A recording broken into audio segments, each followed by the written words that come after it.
Bismillahirrahmanirrahim, en el nombre de Allah, el misericordioso, el compasivo, que la paz y las bendiciones de Allah sean con su bendito profeta Muhammad, con su familia, sus compañeros, aquellos que le siguen hasta el día del juicio.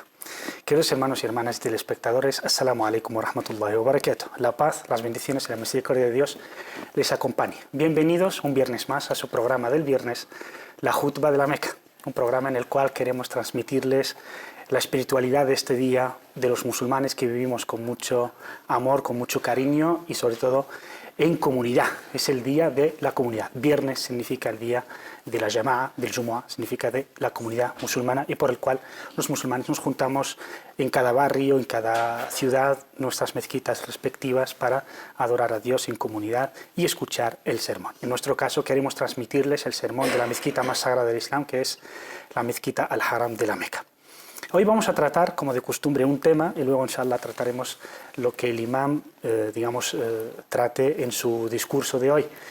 Y el tema que hemos visto hoy, importante, aprovechando la visita de un hermano muy querido a esta ciudad, a Madrid, y él vive en Barcelona, y queremos, como experto en este tema de relaciones Islam-Occidente, experto en interculturalidad, y además es doctor en filología y presidente de la Federación Islámica de Cataluña, que aglutina decenas de comunidades musulmanas en Cataluña. Veremos un poco la realidad esta de Islam-Occidente. Muchos lo damos a entender como una relación conflictiva necesariamente, otros dicen que no. Veremos este tema hoy en día. Estamos hablando de Hafid Arab, el doctor Hafid Arab. Assalamu alaikum wa rahmatullah. Bienvenido a la Jutba de la Meca. Alaikum assalam wa rahmatullah. En primer lugar me gustaría darles las gracias por la invitación a este foro, que no deja de ser un foro para transmitir la paz y transmitir los valores del Islam y de la humanidad en general. Barakallahu fik. Muchas gracias por aceptar la invitación. Sabemos que tenías que ir con tu familia ayer mismo, pero bueno, gracias por este esfuerzo de quedarte con nosotros hasta el día de hoy. Siempre que hablamos Islam-Occidente, para empezar, tratamos una civilización, un mundo geográfico que es Occidente, con una religión que es el Islam, es decir, una manera de ver la vida, y además de ser dos categorías diferentes, porque una cosa es religión y otra es la civilización, cultura, política, etc. Además de que, pero siempre se les da cuando se les presenta como una relación necesariamente conflictiva, sobre todo después de la caída del muro de Berlín. El señor Huntington escribe un libro y lo llama El choque de las civilizaciones, necesariamente. ¿La relación es así, es de choque o no? ¿O necesariamente tiene que ser de choque o no? La verdad es que la idea generalizada es que hay un choque, que hay un antagonismo incluso entre el Islam y Occidente. Hablar de antagonismo entre el Islam y Occidente no deja de ser, a nuestro juicio, una invención. Cuando hablamos de una invención primero ajena al Islam y a los musulmanes, y también es una invención debida a unas pretensiones de una cierta élite de que no haya una paz mundial y sobre todo el dominio de una cierta comunidad sobre otra. Todo lo contrario, yo diría que no hay margen de incompatibilidad entre el Occidente y el Islam. Digo eso porque explicando un poco más los términos, desde el punto de vista lingüístico, Occidente se puede hacer referencia a una conglomeración, una zona geográfica, y desde el punto de vista meramente ideológico o bien de pensamiento, esta concepción de Occidente tiene su nacimiento con la aparición del cristianismo en Oriente. Y casualmente tuvo su mayor difusión, ¿dónde? En Occidente.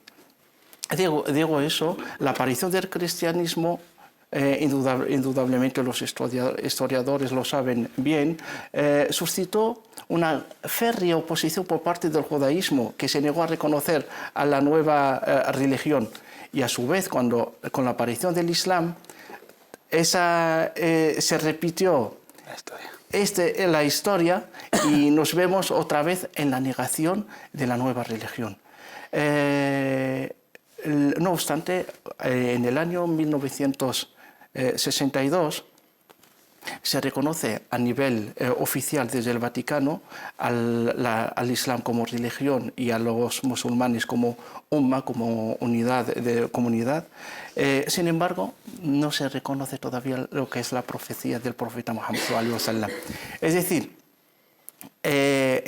como bien acaba de señalar al inicio, hay una cierta élite, entre ellos la famosa teoría choque de civilizaciones, que su máximo lo que preconiza es occidentalizar el mundo a través de muchos sucesos que son palpables, que son reales, que hemos conocido históricamente o en la realidad, que quieren occidentalizar, pero no se pudo conseguir, y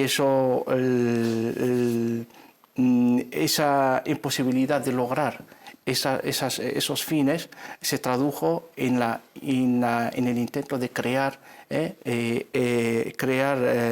algo ficticio que se le denomina choque de civilizaciones, o bien antagonismo, incompatibilidad islam-occidente. Vale, pero los que defienden este choque de civilizaciones se refieren a hechos históricos que están ahí también, es decir, se refieren a las cruzadas, se refieren al imperialismo europeo que colonizó el mundo islámico, a conflictos actuales de grupos llamados terroristas o de resistencia y tal. Es decir, es un choque que está ahí, está en la realidad, pero la pregunta ¿es un choque real o es evitable? No, y evidentemente desde la concepción islámica es un choque que no debería tener existencia. La cuestión en este sentido no concierne al Islam o a nosotros como musulmanes, sino concierne aunque no me gusta mencionar el otro, sino siempre lo que se pretende es hablar de nosotros. Y lo que nos interesa es lograr esa paz que nos une a todos y llegando o alcanzando una convivencia dentro de un pequeño globo que se llama la Tierra, donde todos vivamos en paz. Es cierto, y lo insisto, que hay un grupo, no estoy generalizando ni mucho menos, son los que están en la élite, los que tienen unas ideologías más extremistas, que donde encuentran sus intereses se basa sobre el extremismo ideológico, se basa sobre el dominio del otro y la negación, el no reconocimiento al otro. Muy bien, partiendo de este punto general, vemos claramente que no necesariamente la relación Occidente-Islam tiene que ser conflictiva. Más bien hay valores comunes en donde sí se puede fomentar esa paz y esa base común para una convivencia pacífica. Volviendo más en concreto a la realidad. En nuestra realidad hoy día, y sobre todo en los medios de comunicación, la opinión de la gente, sí, se sigue concibiendo a los musulmanes como extranjeros, gente ajena a Europa. ¿Esta es una realidad o no? Es verdad, indudablemente el Islam tiene una presencia real en Europa. Incluso el término Occidente, a título personal, no soy especialista en el terreno para decir que no me gusta, incluso el término Occidente, nosotros los musulmanes formamos parte de este Occidente, no somos ajenos. Entonces, desde el punto de vista cultural, desde el punto de vista incluso social, político, no dejamos de ser parte. E histórico. Y histórico también. Y ahí vuelvo a indicar esa negación de que el Islam como cultura tiene que ser reconocido como parte del legado histórico cultural de Europa, algo que no se ha reconocido y a lo mejor más tarde volveríamos a hablar del tema. Lo que sí es cierto, el Islam tiene su presencia, es una presencia real, palpable, a nivel en los diferentes ámbitos, social, político, incluso cultural, y se nota en la vida diaria de los musulmanes como ciudadanos europeos. Eso sí. Es decir, esas, yo diría, acusaciones y esa consideración de que el Islam es extranjero, sí que existe. Algunos medios de comunicación lo fomentan. Algunos gobiernos, en función del color que tenga, lo fomentan. Pero lo que no deberíamos olvidar es que también como musulmanes debemos reflejar por qué. Debemos tener un espíritu de autocrítica. Y en ese sentido podemos hablar de tres grupos de musulmanes que si quisiéramos hacer esa distinción, que existen aquí, que tienen su presencia en Europa, no como inmigrantes, sino más bien como ciudadanos. Ya sé que son etapas para pasar, es un proceso para alcanzar la ciudadanía, no a nivel de papeles ni documentación, sino de compromiso social y de otro índole. Estos tres grupos yo los dividiría en tres. Hay un grupo que es un grupo que se encierra en sí mismo, ensimismado, no tiene miedo a la integración, a formar parte de un nuevo contexto cultural y social y político incluso. Estos temores se deben a varios factores, por desconocimiento mismo del Islam, porque se cree que el Islam va en contradicción, en contraposición de cualquier otra cultura, el miedo a la pérdida de la identidad. Entonces hay factores, podríamos decir, poderosos, pero desde el punto de vista de la debilidad y del desconocimiento.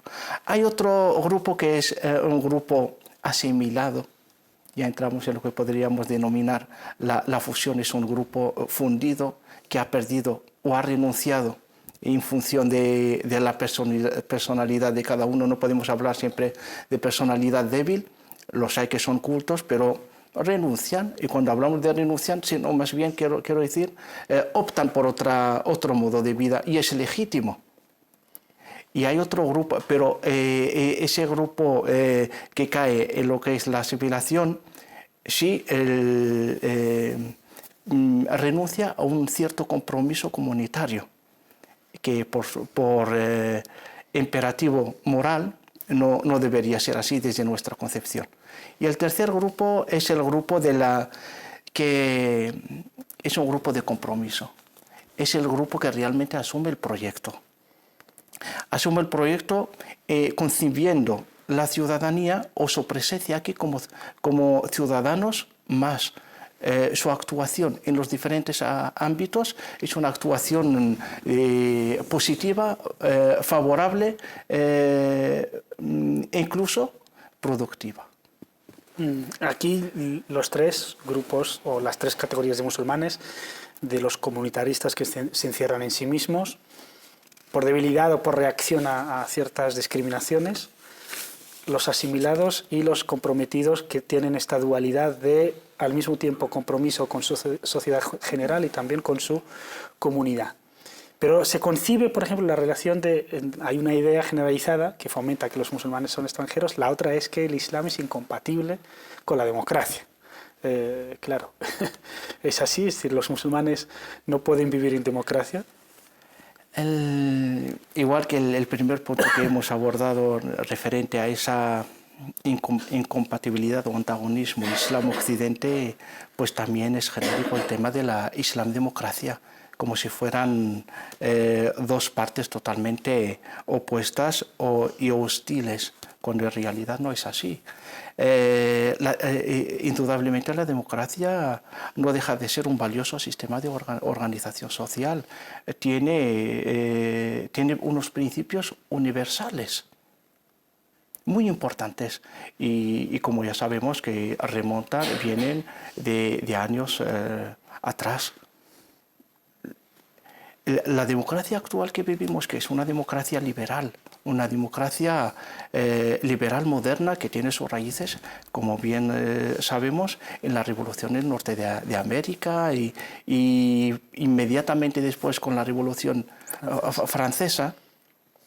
Es verdad que esa democracia está permanentemente en fase de evolución, de desarrollo, de revisión, contrarrestando cualquier desequilibrio que pueda ocurrir en su manifestación. Pero lo que sí es cierto, esa democracia, su aplicación es variable en función a la comunidad y a las circunstancias de la comunidad donde sucede. Todo lo contrario, en cambio, en el Islam ha establecido unos principios que trascienden todo lo variable, lo transitorio, lo temporal. Y no excluye de su luz. Cuando hablamos de luz, estamos hablando evidentemente de la revelación. Y no excluye, digo, a cualquier asunto temporal relativo a lo que es la organización comunitaria. Muy bien, tenemos uno de los prejuicios también, es que el Islam es incompatible con la democracia. ¿Cuáles son los retos o los conflictos o los obstáculos más importantes que vive la comunidad musulmana a nivel europeo y a nivel español y a nivel de Cataluña? La verdad, los retos son variopintos. A lo mejor se podrían escribir libros, se podrían organizar foros, charlas. El tema es el tema de la actualidad. Pero no deberíamos olvidar que esa falta de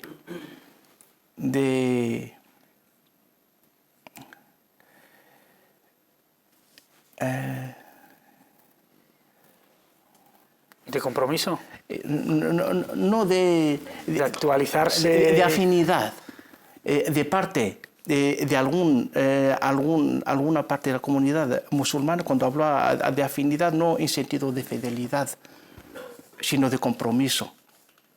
Podemos hablar entonces de retos importantes, por ejemplo, a nivel normativo, legal. Quiero decir, por ejemplo, los musulmanes en España es un Estado europeo. Tenemos unos acuerdos firmados con el Estado español, me refiero a la confesión musulmana, igual que la judía y la evangélica. Tenemos un marco legal donde se nos garantiza una serie de derechos. Desafortunadamente llevamos 20 años desde su firma, pero no lo hemos podido llevar a la práctica.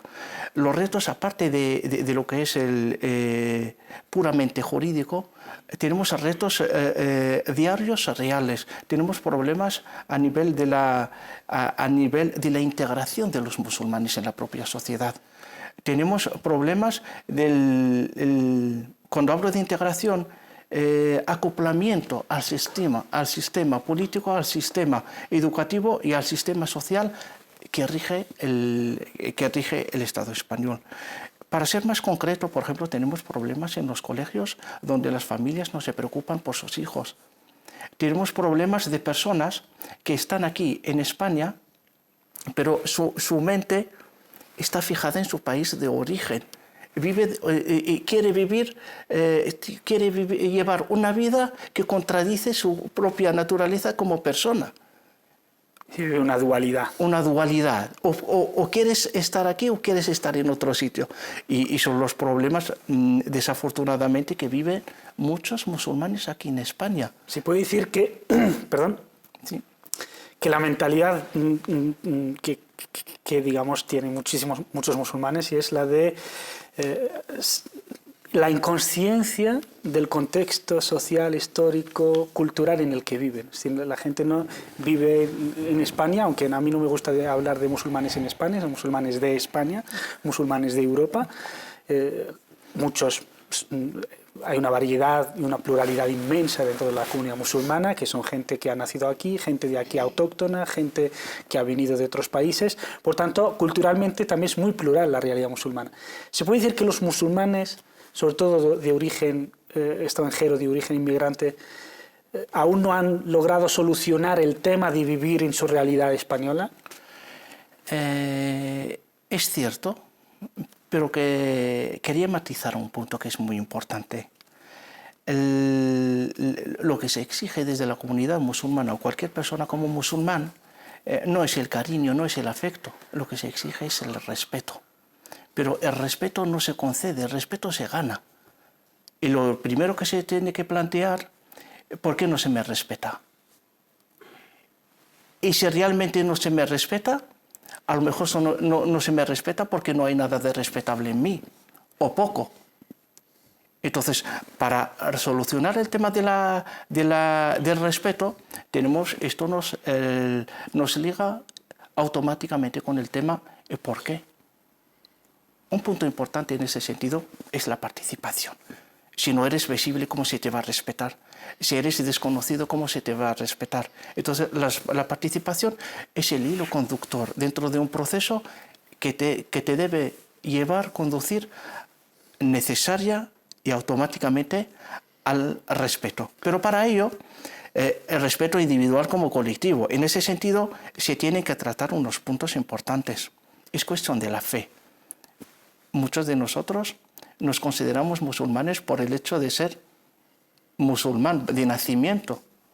Ya sabemos que es algo innato en nosotros, pero a veces vivimos como musulmanes pero sin Islam. Es un cuerpo sin alma. Y la fe, realmente sabemos cuál es su potencia, cuáles son sus efectos. La verdadera fe es la fe que genera una paz interior. Es una fe que da sentido a tus movimientos y que da sentido a tu existencia. Otro punto que es importante es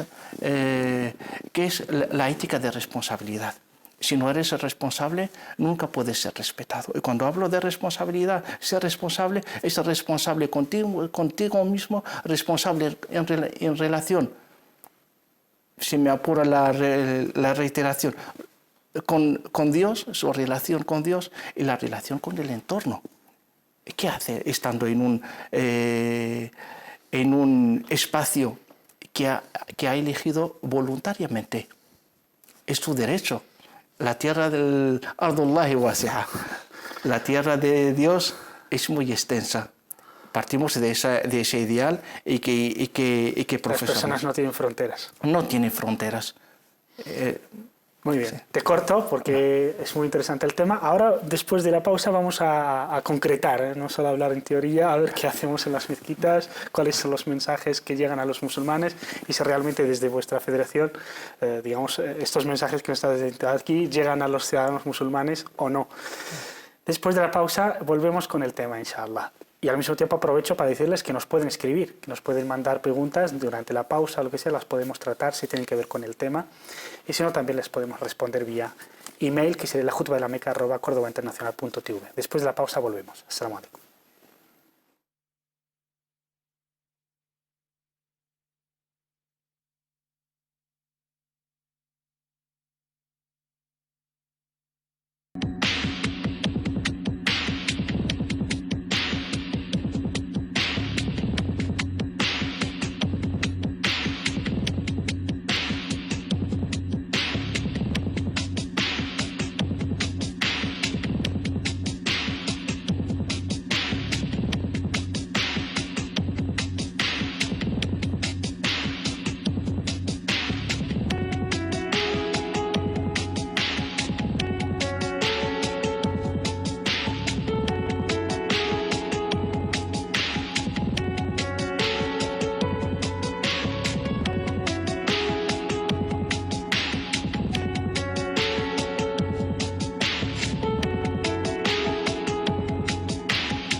Assalamu alaikum wa rahmatullahi wa barakatuh. De vuelta, bienvenidos a la Jutba de la Meca, ahora que son las 10:27, 28 aquí en Madrid, en España, y bueno, 2 horas más en la Meca y 6 menos en América Latina. Habíamos hablado del tema, a mí me ha gustado mucho las respuestas en el sentido de que hablamos de la realidad musulmana del Islam de Europa y de España sin el victimismo, lo cual a mí sinceramente y humildemente me satisface, que no seamos ahí siempre echándole la culpa a los demás, no nos permiten, no nos dejan, no nos respetan, islamofobia, etc. Que es una realidad, pero la manera de afrontarlo no es la de ser victimista, sino la de el compromiso y la participación. Y como bien ha hablado de la participación nos lleva a la ciudadanía, al compromiso, y nos lleva también al tema de la identidad.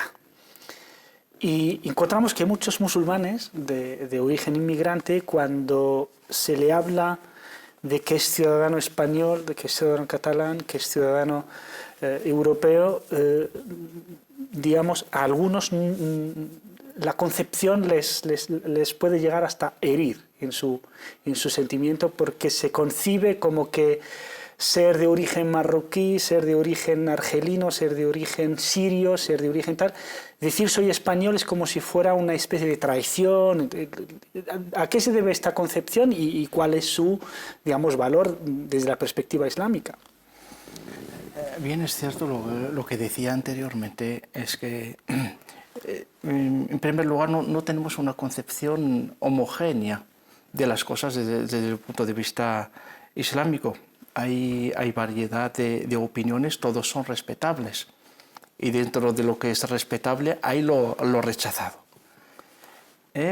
Entonces, desde esa perspectiva, es cierto que los musulmanes de Europa, en concreto de España, sufren esa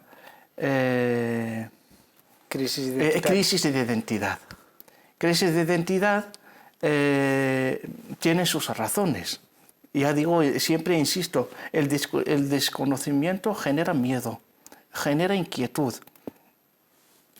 Y la mejor herramienta para poder responder a eso sería leer, estudiar, esforzarse en conocer la realidad y conocer al otro, pero eso no niega esa afinidad que tienen muchos musulmanes que son ya ciudadanos de Europa, esa afinidad a sus países de origen. Yo atribuiría la dificultad a 2 razones que son esenciales. Primero, hay una cierta injerencia externa por parte de los países donde reina el despotismo, incluso todavía, como ha reinado en anteriores, como Túnez, Egipto, todavía están en una fase de transición, y deseemos, inshallah, que todo llegue a un buen cauce. Digo, esa crisis de identidad es fomentada por los propios países de origen, que mantienen una cierta, no vinculación, sino dominio. Quieren dominar, igual que los dominaron esos países de origen, los maltrataron, quieren continuar con ese maltrato, incluso persiguiéndolos hacia afuera. Una especie de tutela. Tutela, sí. Es que siempre se nos ha tutelado y se nos ha considerado como menores de edad. O súbditos. O súbditos, mejor dicho, desde el punto de vista teológico. Dicho eso, ese vacío, hay quienes sufren vacío de identidad. No saben realmente si son de aquí o son de allá. Le doy un ejemplo muy concreto, podría ser ejemplo de algún ciudadano del Magreb o del Oriente, geográficamente hablando, que lleve toda su vida construyendo una casa en su país de origen y viviendo de alquiler en el país donde vive como ciudadano. Y podría ser el divino de Dios que nunca llega a vivir en esa casa. Realmente es lastimoso. Nos da pena. Nos da pena esa situación de patiment, de sufrimiento que viven estos ciudadanos nuestros. Algunos sociólogos la denominan como una identidad manipulada. Es decir, vivo aquí, pero mi mentalidad está allá, mi mente está allá. Esa crisis de identidad repercute negativamente, sin lugar a duda, en la actuación de los musulmanes en el entorno, actual. Perdón que te interrumpa, pero las mezquitas no fomentan esta guetocización, es decir, este comunitarismo. Es decir, encontramos mezquitas de pakistaníes, mezquitas de bengalíes, de marroquíes, de argelinos. Es decir, ¿no fomentan ese mismo discurso de vivir y seguir viviendo en el país de origen cuando estás aquí? Evidentemente, porque cuando hablamos de mezquitas hablamos de imames. Estamos hablando de unas ciertas personas que tienen una autoridad moral sobre la comunidad. Y en función de la mentalidad o bien de la ideología, que es respetable, siempre digo, podría ser retrógrada desde nuestra concepción o punto de vista, o podría ser moderna, o lo más deseable que sea adecuada, que sea conforme a lo que realmente dice el Islam. El Islam de hoy no es el Islam de antes. El Islam sigue siendo el mismo, es indivisible. Pero la interpretación del Islam, eso sí que tiene que variar en función del contexto geográfico y en función del contexto temporal y la evolución de los acontecimientos que se dan a diario. Has hablado has hablado de dos razones principales. La primera es la injerencia. ¿La segunda? La segunda es la poca, o por no decir la débil, organización de los musulmanes en el país donde vivimos. Se debe a varios factores. El propio musulmán se encierra creyendo que desde su óptica islámica tratar al otro es haram, está prohibido. O bien tenemos esa...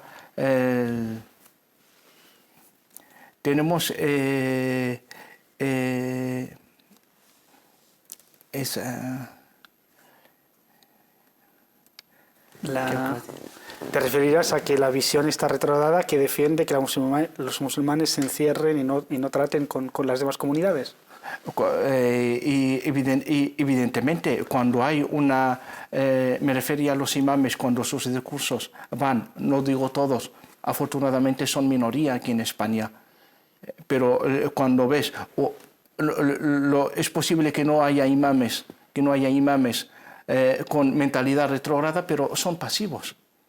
Pero el problema no se le debe echar al imam, ni muchísimo menos, sino, reitero y insisto, es el funcionamiento global de la estructura organizativa de los musulmanes en España. Hablando del Islam, que es el mismo, pero que cambia los contextos, en este sentido tenemos una terminología nueva que escuchamos de vez en cuando y que para algunos es un término escandaloso, no puede ser aceptable, que es cuando hablamos de Islam español, de Islam europeo, de Islam...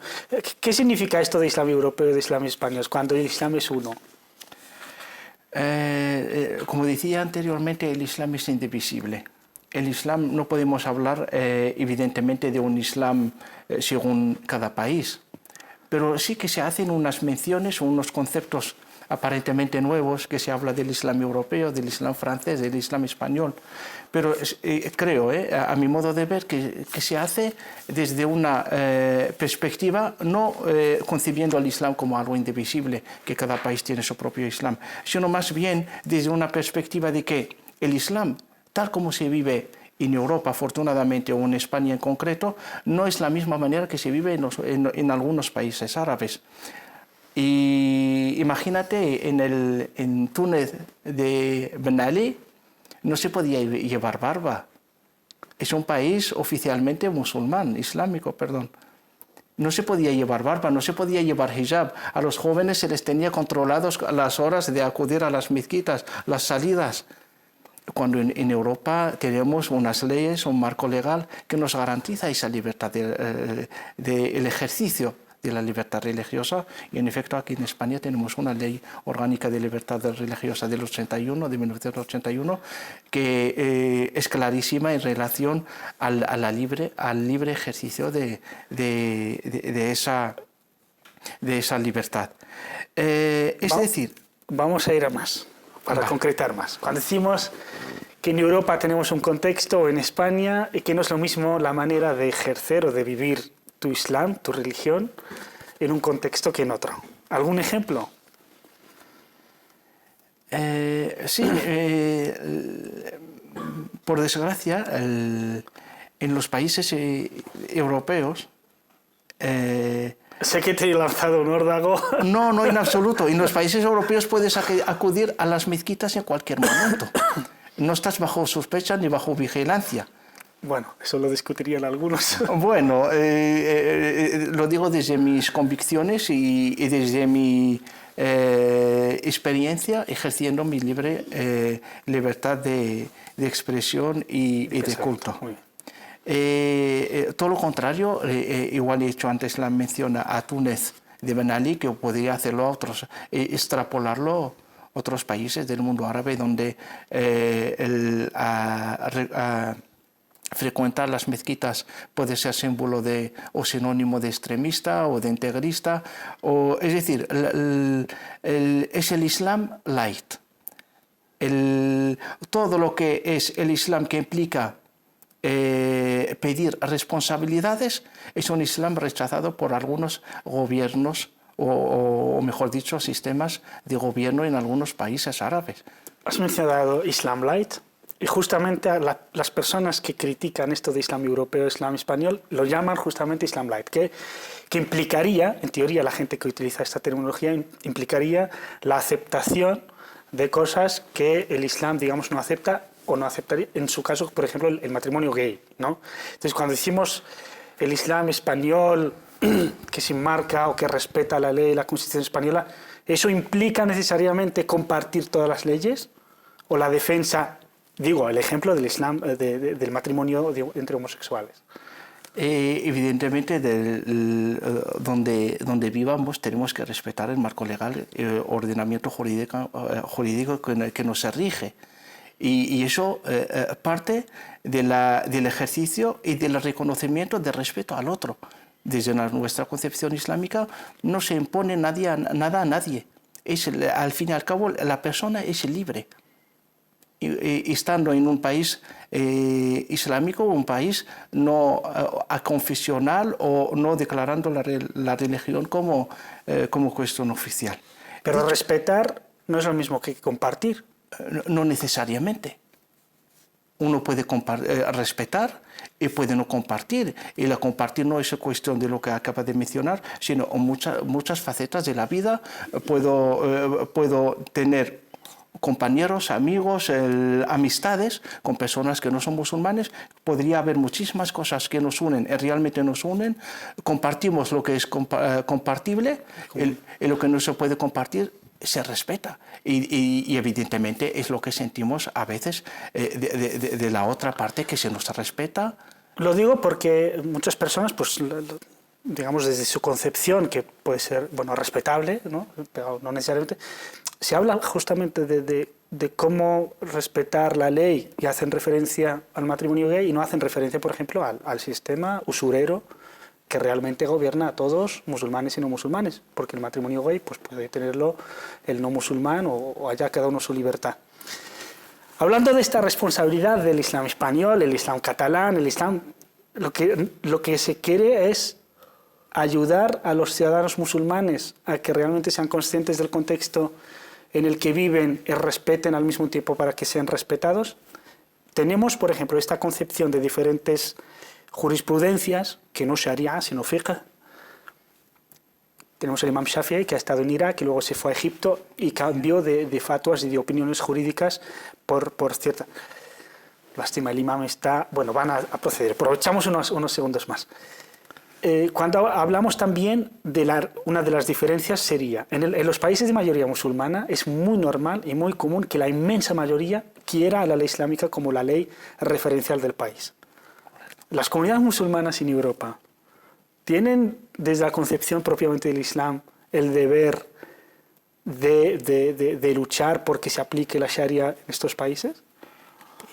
Evidentemente, incluso, como bien acaba de mencionar, en los países islámicos, si la voluntad general del pueblo es que la religión, la Sharia, sea como la norma que rija el país, pero siempre respetando las minorías, bienvenida sea. Incluso cuando hablamos de Sharia, no hablamos de una Sharia dominante, sino estamos de una Sharia que garantiza los derechos fundamentales de los ciudadanos. Hablando de los países donde los musulmanes son minorías o son confesiones minoritarias, evidentemente no preconizamos que se establezca la Sharia.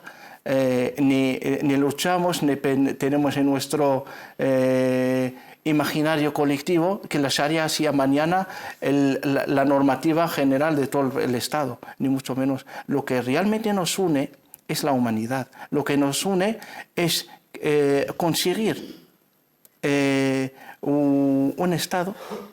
Afortunadamente, la democracia, como señalaba al inicio, tiene muchos puntos positivos que son universales, que los compartimos como musulmanes. No estamos en contra de ellos. Sí, cabría especificar algunos aspectos que, por ejemplo, cuando la democracia, como podría ocurrir en Europa o en algunas zonas del mundo, en nombre de, no la democracia, sino en nombre de la democracia se procura o se intenta marginar a la religión. En nombre de la democracia se quiere restringir espacios a la religión. Eso sí que es contradictorio y va en contra de lo que es el ejercicio misma de la democracia. Muchísimas gracias. Ya la llamada a la jutba casi ya ha terminado. Vamos a pasar inmediatamente a la señal a la televisión saudí para que podamos transmitir la jutba desde la Meca. Hay términos islámicos de un valor inconmensurable, impresionante, incalculable, pero que por desgracia y gracias al mal hacer de los propios musulmanes y a la amplificación que dan los medios de comunicación, sobre todo interesados, que son desprestigiados, como es el Sharia o como es el Jihad. Volvemos, inshallah, sigan con nosotros para la jutba, la vamos a escuchar, inshallah, inmediatamente después volvemos para comentarla y analizarla. Assalamu alaikum wa rahmatullahi wa barakatuh.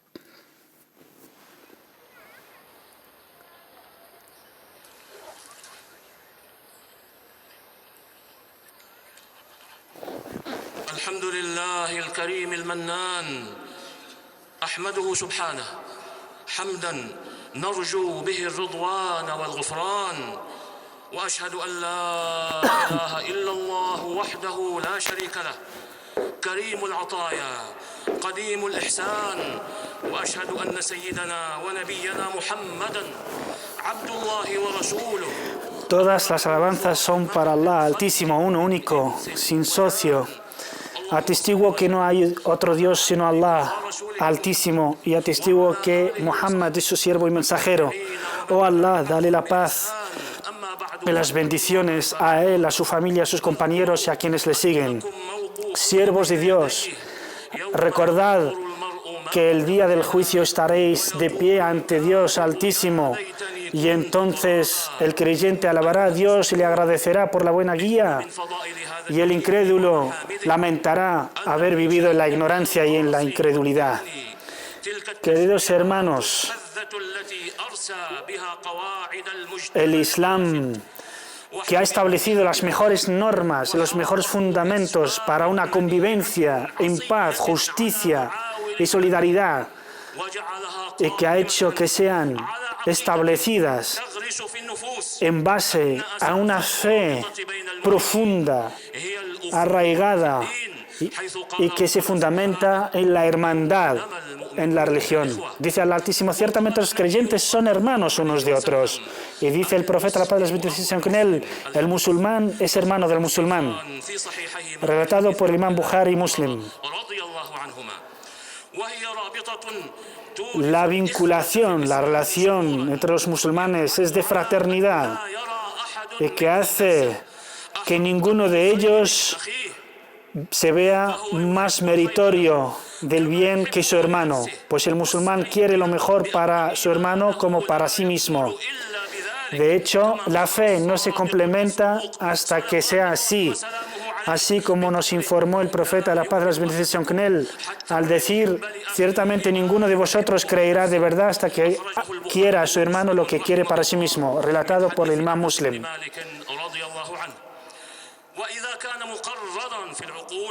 Y si así en nuestras mentes se está establecido, en nuestras mentes establecemos que nuestros hermanos merecen sus derechos, merecen su respeto, merecen su dignidad,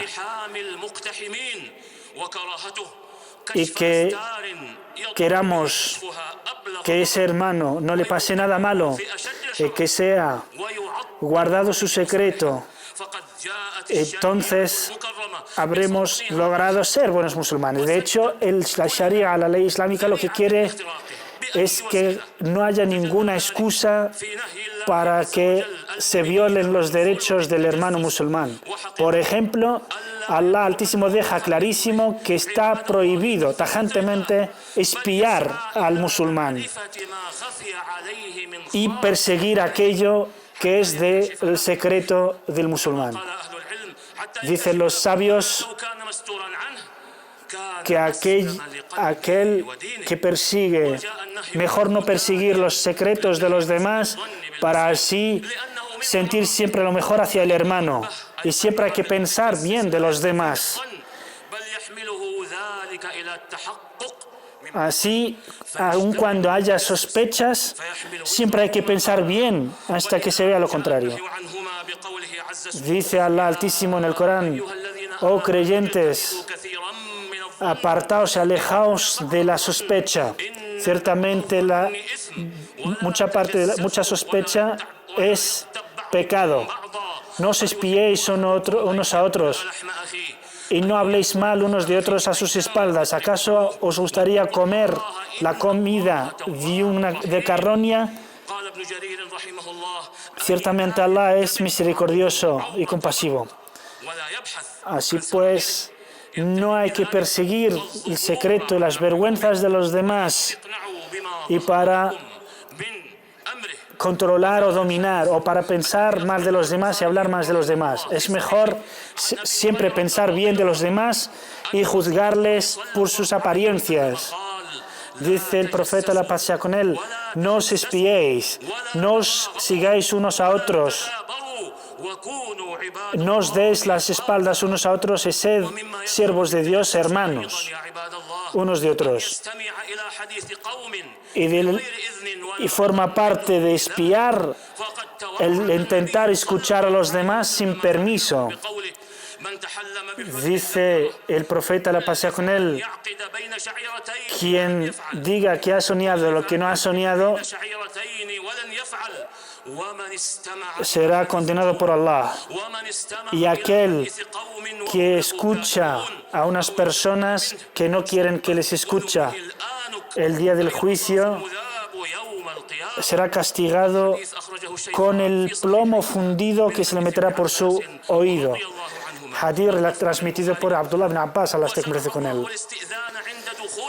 Y además Allah Altísimo nos obliga a pedir permiso, a llamar a la puerta para entrar en las casas de los demás y no intentar ver la intimidad de los demás. Dice Allah Altísimo: oh creyentes, no entréis en una casa que no sea la vuestra hasta que pidáis permiso y saludéis a sus moradores. Y así la sabiduría que quiere Allah detrás de pedir permiso es que haya buenas relaciones entre los musulmanes. Así sabemos cómo el creyente, cuando un compañero se acercó a la casa del profeta, pasó con él y el profeta estaba lavándose la cabeza, y cuando le ve le dice: si hubieras sabido que me estuvieras mirando te habría cegado. En el sentido, eso es una educación para que se erradique esta mala costumbre de espiar a los demás y de vigilarles. El musulmán de verdad, el creyente, es el que quiere lo mejor para sí mismo como para los demás. La categoría más ínfima de ser un buen creyente es tratar a los demás como uno quiere ser tratado. Porque el buen creyente de verdad no se contenta ni con eso, sino que quiere tratar a los demás mejor de lo que le quisiera que sea tratado él mismo. Pues lo mínimo es ser justo con el hermano. Porque el espiar a los hermanos y no quererles lo mejor es un motivo y una razón gravísima para corromper y estropear las relaciones de hermandad y fraternidad entre los musulmanes. De ahí que el profeta, la paz sea con él, nos ha advertido, nos ha avisado de espiarnos a otros. Al decirle a Muawiyah: si persigues las vergüenzas de los demás o la intimidad de los demás, los corromperás. El hadith es verídico. Asimismo nos informó el profeta, la paz sea con él, que el castigo de aquel que persigue la intimidad de los demás es que será tratado de igual manera, y así la gente descubrirá su intimidad y sus vergüenzas, al igual que persigue él la de los demás. De ahí que será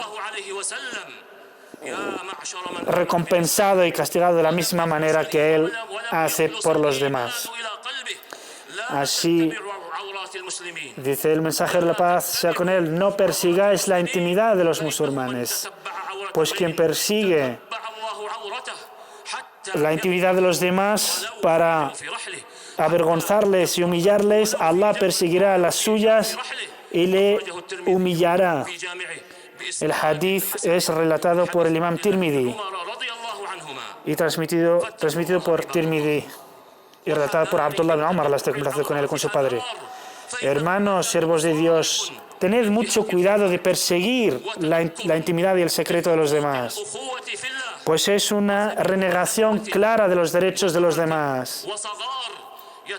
Y es una manera vil, vergonzosa, indigna de ser. Digo esto y pido perdón a Allah Altísimo por mí, por vosotros y por todos los musulmanes de todo pecado y falta. Ciertamente es el que más perdona y el que mejor absuelve.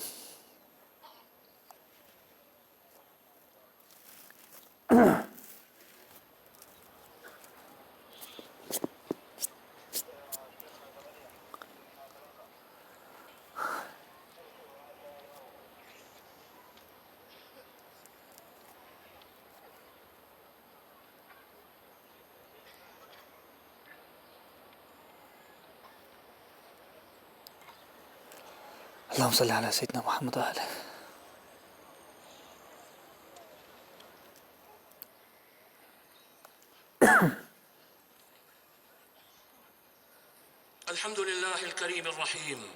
Alabado sea Allah, el misericordioso, el compasivo. Le alabo y le agradezco por su gran bondad y sus bendiciones infinitas. Atestiguo que no hay otro Dios sino Allah, uno, único y sin socio.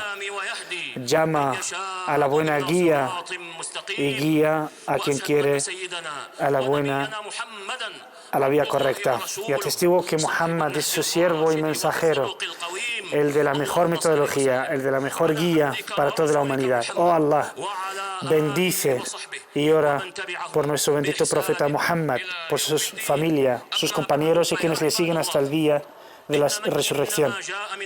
Siervos de Dios, las advertencias y la amenaza de castigo a aquellos que espían y persiguen los secretos de los demás es una advertencia tajante y muy dura para todos aquellos que mantienen esta mala costumbre. Es una mala característica y mala virtud, y que hoy día, por desgracia, ha avanzado y se ha desarrollado de manera impresionante gracias a los medios de comunicación y a las nuevas tecnologías. Pues las redes sociales y las nuevas tecnologías permiten a todos aquellos que tienen estas malas virtudes de perseguir las vergüenzas de los demás y de difundir y expandir las mentiras y los rumores y los comentarios llenos de falsedad y descontrolados, que no tienen ni referencia ni fuentes, sino egoísmos y mitos, y que son para desviar y manipular a los demás. Y si además de estos comentarios, estas falsedades y rumores, se les añaden fotos, imágenes, vídeos manipulados, la catástrofe, la tragedia se hace muchísimo mayor. De ahí que la gente de intelecto, la gente de raciocinio, tienen que reflexionar y aunar sus esfuerzos para combatir este fenómeno desgraciado y despreciable. Dice Allah Altísimo: ayudaos mutuamente en el bien y en el temor de Allah, y no en el pecado y en la corrupción. Los musulmanes se han de exhortar mutuamente la paciencia y la fe y los buenos consejos. Así quiere Allah Altísimo, el Dios de los cielos y de la tierra, que sean los creyentes y nos advierte de esta mala virtud. Ciertamente, orad, queridos hermanos, por el bendito profeta, en obediencia a la orden de Allah en el Corán, al decir: ciertamente Allah y sus ángeles oran por el profeta. Oh creyentes, orad por él y saludadle. Oh Allah, bendice y saluda a nuestro bendito profeta, la paz con él, y a sus compañeros, a los 4 califas, Abu Bakr, Umar, Uthman y Ali, y a los emigrantes y a los auxiliadores y a todos los compañeros y quienes les siguieron de generación en generación hasta el día del juicio. Oh Allah, haznos de entre ellos. Oh Allah, dales el éxito y la victoria al Islam y a los musulmanes. Y protege al Islam y humilla, destruye a los enemigos del Islam y de la humanidad. Oh Allah, fraterniza entre los corazones de los musulmanes, llénalos de amor y une su palabra sobre la verdad. Oh Allah, dale la victoria a tu religión, a tu libro y a tu mensaje, y a tus siervos creyentes sinceros. Oh Allah, danos seguridad y prosperidad en nuestros países.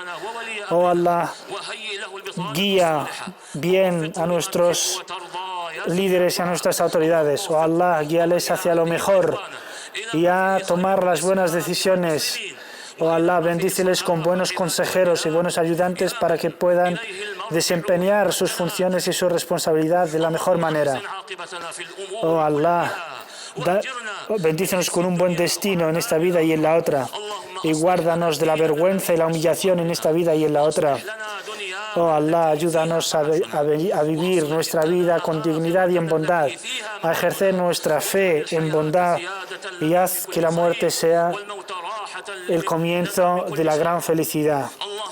Oh Allah, ayúdanos a obrar bien y haz que la vida sea un aumento de las buenas obras y que la muerte sea el cese de nuestros pecados. Oh Allah, ayúdanos a dejar las malas costumbres y los pecados. Oh Allah, si coges nuestros espíritus y nos llevas hacia ti, haz que sea siendo nosotros buenos creyentes. Oh Allah, de los corruptos y los genocidas, te pedimos que les humilles y los destruyas. Oh Allah, tú puedes con ellos. Oh Allah, te pedimos que nos protejas de su mal y haz que sus conspiraciones vuelvan en su contra. Oh Allah, nuestros hermanos en Siria, en Palestina, en Birmania y en todos los países del Islam. Oh Allah, protégeles, guárdales, dales la victoria y ayúdales a vencer a sus enemigos. Oh Allah, cura a sus enfermos y acepta a sus muertos como mártires. Oh Allah, protege y guarda a los musulmanes en Egipto. Oh Allah, protege a su pueblo de la sedición y de la división y de los conflictos. Oh Allah, protégenos y a ellos de todo conflicto y de todo derramamiento de sangre. Oh Allah, une sus filas, guía bien a sus líderes y de todos los musulmanes. Oh Allah, hemos sido injustos con nosotros mismos. Si no nos perdonas, si no nos absuelves, seríamos de los perdedores. Oh Allah, no desvíes a nuestros corazones después de haberlos guiado. Oh Allah, ciertamente tú eres el que da. Oh Allah, danos el bien en esta vida y en la otra vida el bien. Y protégenos y guárdanos del fuego del infierno. Oh Allah, ora y bendice a tu bendito profeta, la paz sea con él, con su familia, con sus compañeros y con todos quienes le siguen. Ciertamente todas las alabanzas te pertenecen. Acto seguido, queridos hermanos, se procederá a la oración del viernes. Inmediatamente después volveremos a plató.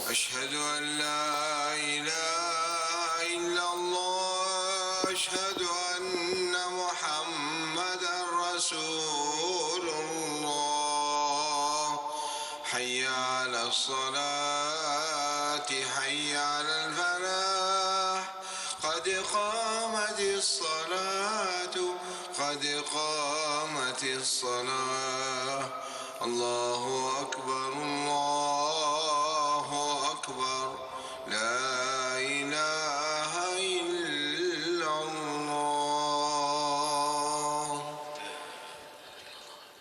استووا أقيموا صفوفكم وسدوا الخلل. أتموا الصف الأول فالأول.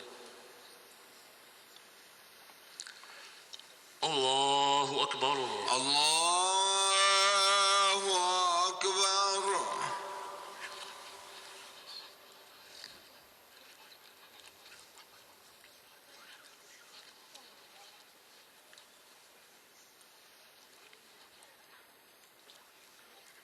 الحمد لله رب العالمين الرحمن الرحيم مالك يوم الدين إياك نعبد وإياك نستعين اهدنا الصراط المستقيم صراط الذين أنعمت عليهم غير المغضوب عليهم ولا الضالين آمين.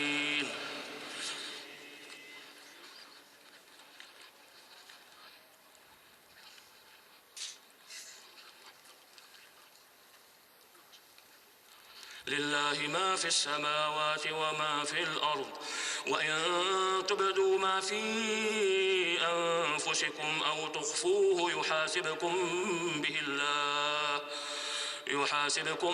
به الله فيغفر لمن يشاء ويعذب من يشاء والله على كل شيء قدير.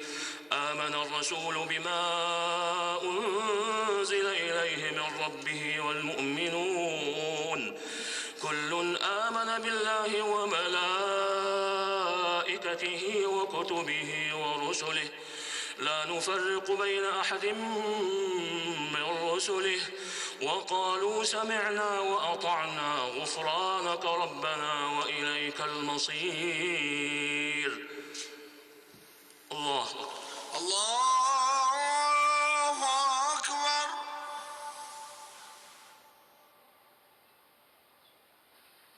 سمع الله لمن حمده. ربنا لك الحمد. الله الله أكبر.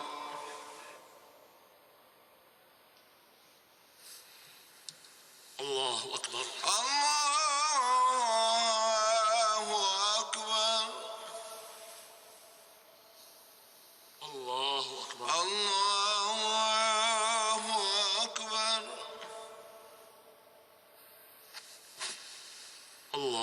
أكبر. الله أكبر. الحمد لله رب العالمين الرحمن الرحيم مالك يوم الدين إياك نعبد وإياك نستعين اهدنا الصراط المستقيم صراط الذين أنعمت عليهم غير المغضوب عليهم ولا الضالين آمين.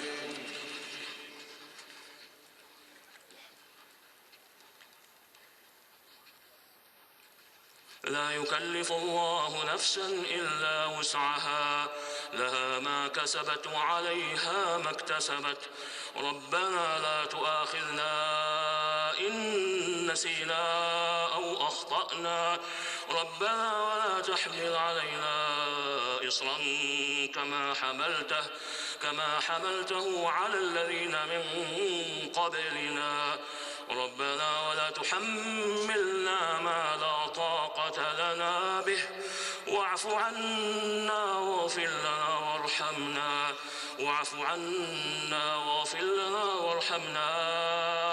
أنت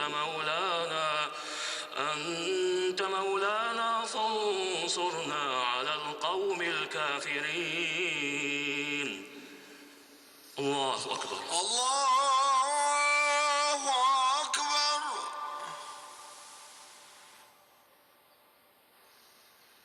سمع الله لمن حمده. ربنا لك الحمد. الله أكبر. الله أكبر. الله أكبر. الله أكبر. الله أكبر. الله أكبر.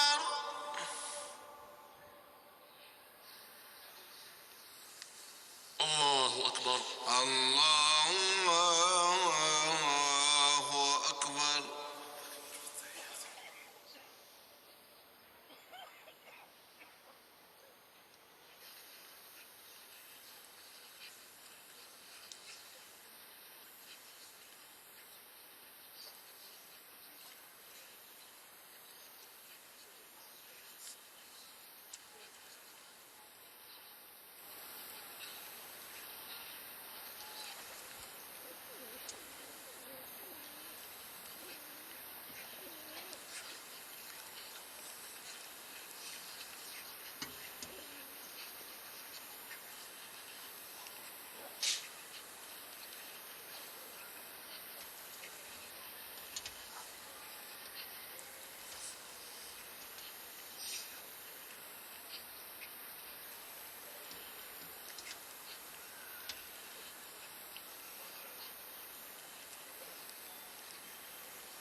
السلام عليكم ورحمة الله.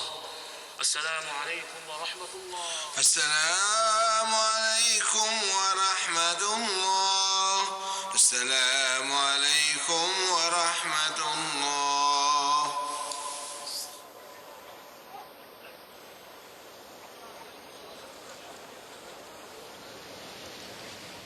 أستغفر الله من ذنبي وإن عظم. Assalamu alaikum wa rahmatullahi wa barakatuh. La paz sea con tots ustedes. La pau sigui amb vosaltres. Els germans i les germanes de Catalunya en honor a nuestro Hafid Arab, que es de ahí, de Cataluña. El imam ha hablado de un tema que es muy sensible y muy importante, y es una costumbre que las personas que las tienen, digamos, es una costumbre muy fea, muy fea, que es la de espiar a los demás, intentar cotillear a ver qué dicen, qué piensan, qué han hecho, qué han dejado de hacer. Es una costumbre y moralmente es muy negativa, ¿no? Evidentemente en la jutba de hoy ha sido una jutba educativa por excelencia que ha tratado un punto, un trozo de carne, según viene revelado en el hadith del profeta Muhammad sallallahu alaihi wasallam, en su interpretación aproximativa, que en el cuerpo hay un trozo de carne, si es bueno, todo el cuerpo se le considera bueno, y si está corrompido, todo el cuerpo se corrompe, que es el corazón, porque es del corazón donde emanan los comportamientos y la conducta de la persona. Además, subhanallah, hay hadices en el cual el profeta sallallahu alaihi wasallam, cuando nos advierte de hablar más de los demás, de cotillear, de espiar, nos dice el tema del corazón y seguidamente nos dice el tema de la lengua. Es decir, la mayor parte de la gente que recibirá un castigo el día del juicio será por lo que han hecho por su boca, ¿no? Que es hablar de los demás, mentir. Y evidentemente eso nos liga directamente con el hadith del profeta Muhammad sallallahu alaihi wasallam, en el cual nos indica que si me preserváis dos cosas, yo os garantizo el paraíso, que son la lengua y lo que hay entre las piernas, que son los genitales. Dicho eso, la persona musulmana, tenemos afortunadamente desde las directrices del Islam unas ciertas modales que tenemos que respetar, y entre ellas es no hablar del otro, conscientes de que cada persona tiene una intimidad, tiene unos derechos, y partiendo de que el otro para sí mismo no desea que nadie le espíe, ya vale como ejemplo para que no proceda a hacer lo mismo con el otro. Dicho eso, hablando del corazón, distinguimos entre dos corazones. Hay un corazón vivo y un corazón muerto. Evidentemente, lo más loable, lo más deseable es tener siempre un corazón vivo, pero para tenerlo debemos saber cómo mantenerlo, cómo activarlo, cómo tenerlo siempre lúcido. Y eso nos hace referencia a la cuestión del dhikr. Del recuerdo de Allah. El recuerdo de Allah. Mientras uno recuerde a Allah, siempre el corazón se mantiene en relación directa con Allah. Quien no hace dhikr, quien no hace recuerdo de Dios, y cosas similares al dhikr que cada persona, cada musulmán debe tener a diario, pues el corazón se va corrompiendo poco a poco y se duerme y se muere. Dicho eso, nosotros como musulmanes parece que se ha puesto de moda que el Islam son movimientos, son actuaciones, es pensamiento, es saber política, más, es hablar más, es dialogar más, es saber estar más, cuando la verdadera esencia del Islam es lo interior. Y evidentemente, cuando lo interior es bueno, es lúcido, eso queda reflejado a nivel externo. Todo lo contrario, por muy lúcido que sea tu mente, a nivel de pensamiento, a nivel de expresión, a nivel de actuación, si el corazón, que es la pieza fundamental, sin el cual el cuerpo no puede funcionar en las diferentes dimensiones, pues evidentemente el cuerpo decae sin cesar.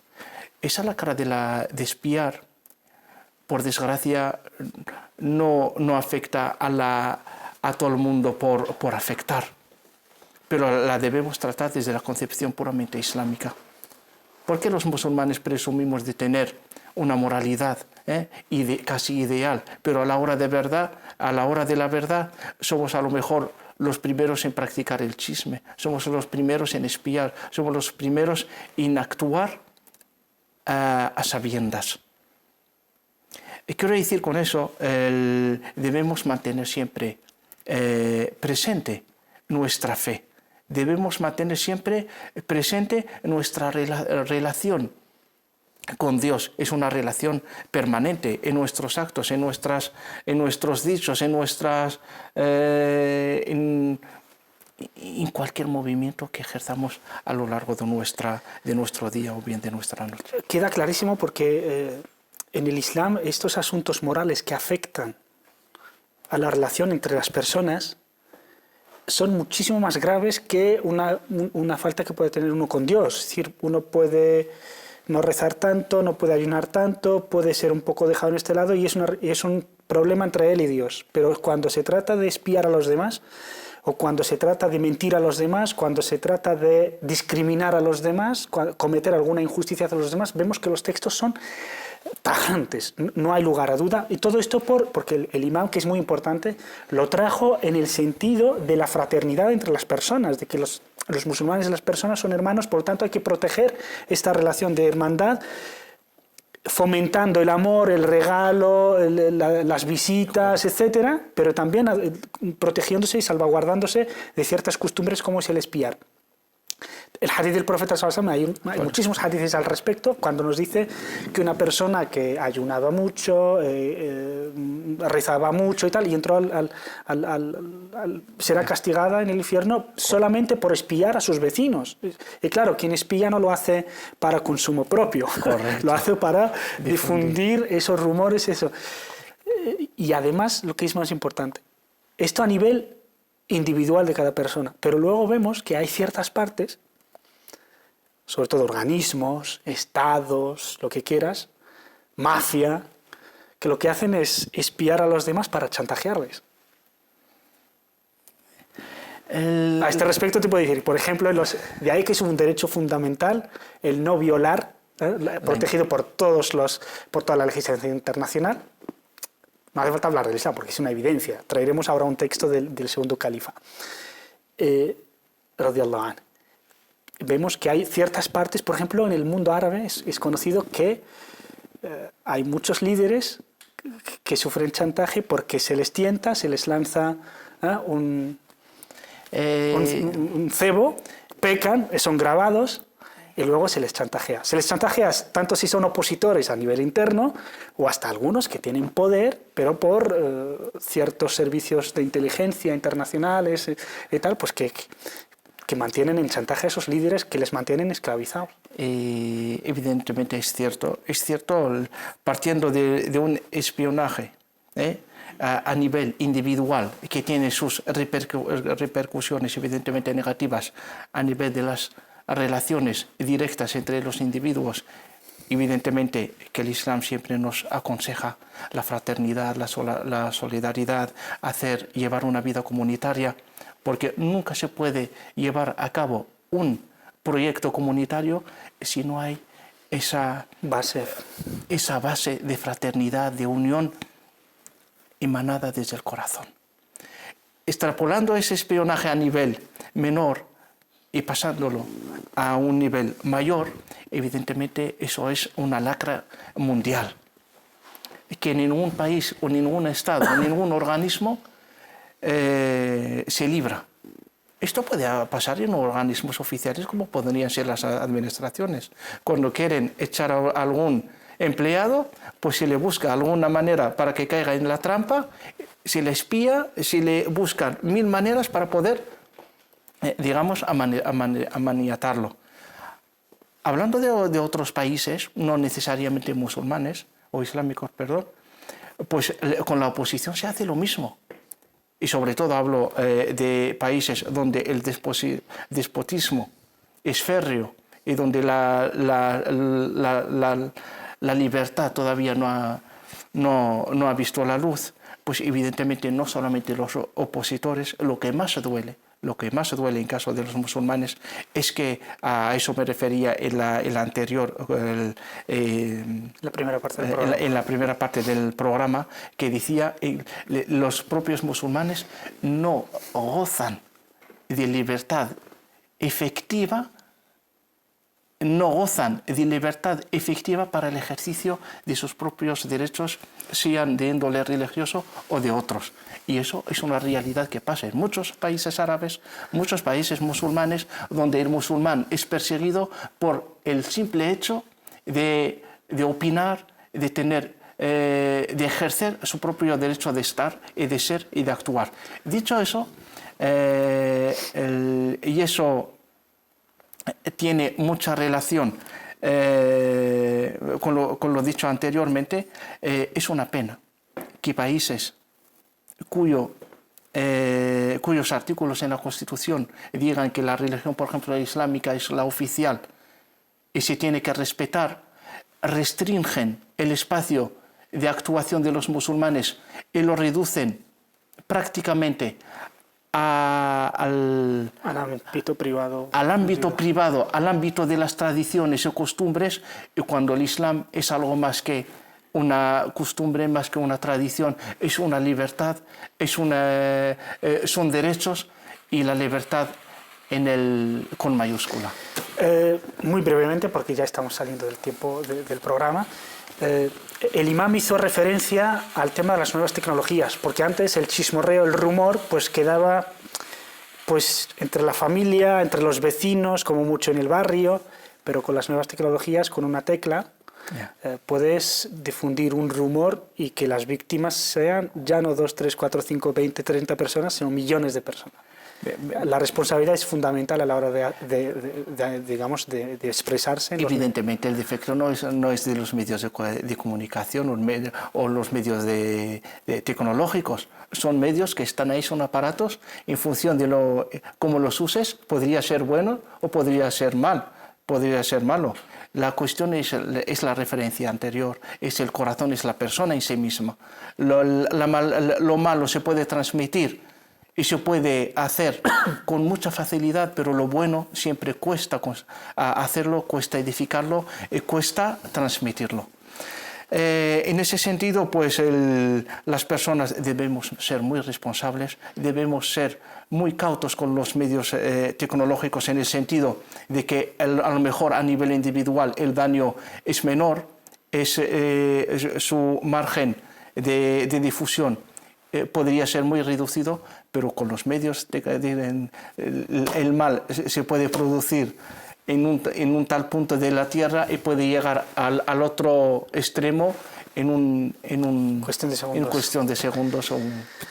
Antes me queda una pregunta pendiente del qué hacéis como federaciones, como entidades para, digamos, que los musulmanes, digamos, resuelvan ciertos problemas a la hora de desempeñarse en las sociedades donde viven.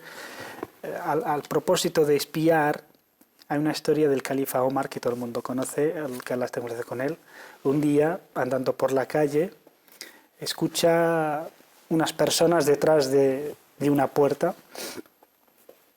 y esas personas pues estaban de borrachera, estaban, claro, en un Estado Islámico, el califa y 3 personas, pues, para que veamos la diferencia entre un califa de verdad y entre estos vergonzantes gobernantes que tenemos. Y cuando digo vergonzantes no me refiero solo al mundo islámico, sino al resto. Casi no se salvan muy pocos estos días aquí en España con Bárcenas, y ya sabemos muy bien cómo hay mucho chorizo por ahí, y que además tienen, digamos, la sartén por el mango, con lo que es una gran amenaza. Pero el califa Omar, Allah esté complacido con él, decía, iba por la calle y escuchaba a unas personas, pues bueno, conversar entre ellos, pero era evidente que estaban haciendo algo ilícito.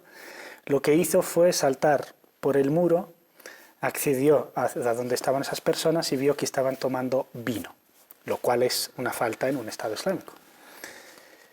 Y les dice, ha llegado vuestra hora, entonces vais a recibir el castigo, porque lo que estáis haciendo sabéis muy bien que es ilegal. Y le responden y dicen, bueno, nosotros hemos cometido una falta, que es esta, pero tú, que eres el califa, has cometido 3. Y se ha quedado parado. Espera, ¿qué pasa aquí? ¿Cómo que son 3? Sí. La primera, pues falta, nos has espiado, y eso es falta. No puedes tú poner tu oído detrás de la puerta para saber qué está pasando ahí dentro, y da igual lo que está ahí. Es una relación entre quienes están ahí y Dios. Así que la primera falta es que nos has espiado. La segunda, no has llamado a la puerta, has saltado por el muro, por lo tanto, otra, sin pedir permiso. Y la tercera, se dirigió a ellos sin decirles salam, sin saludarles. Por lo tanto, son 3. Y entonces, como califa, se dio cuenta de esos errores y dijo, pues yo me voy como si no hubiera pasado nada, porque en realidad no habría pasado nada de no haber espiado. Por lo tanto, les dije, os salváis de esta, les dijo que os salváis de esta porque, bueno, yo también he cometido mis errores, y se fue. En vez de ser un soberbio, un déspota, como para, siempre era, siempre se ejercían o se practicaban ellos mismos las reglas antes que nadie. El tema, ¿qué hacéis como federaciones, como entidades? Pues realmente la tarea es muy ardua y no es y el ámbito de actuación es realmente complejo. Hemos de reconocer que se necesitan muchos medios. No me refiero a medios económicos, sino a medios a nivel de personal. Se necesita una cierta conciencia del proyecto de la comunidad musulmana, porque muchos musulmanes desafortunadamente viven dentro de la pasividad, viven el Islam pasivo, cuando realmente el Islam es toda actividad. Nosotros desde nuestra entidad, como cualquier otra federación que hay aquí a nivel de España, se esmeran, se esfuerzan para intentar organizar la comunidad en sí, tener unos propios canales de comunicación, unos propios canales de educación, de comunicación. Cuando digo de comunicación, no solamente en la comunidad musulmana entre sí, sino también con las administraciones, con la sociedad, con los componentes de la sociedad civil.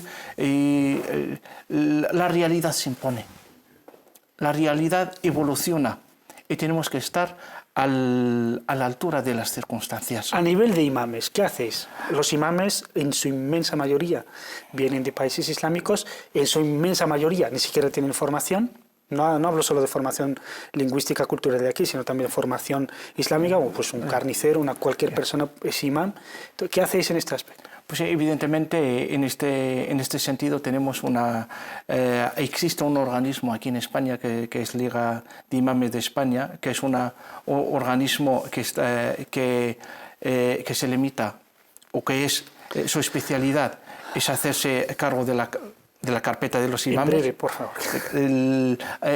Organiza cursos de formación, no solamente formación a nivel de lo que es la Sharia o bien jurisprudencia islámica, sino más bien a nivel de la ciudadanía, a nivel de los principios democráticos aquí.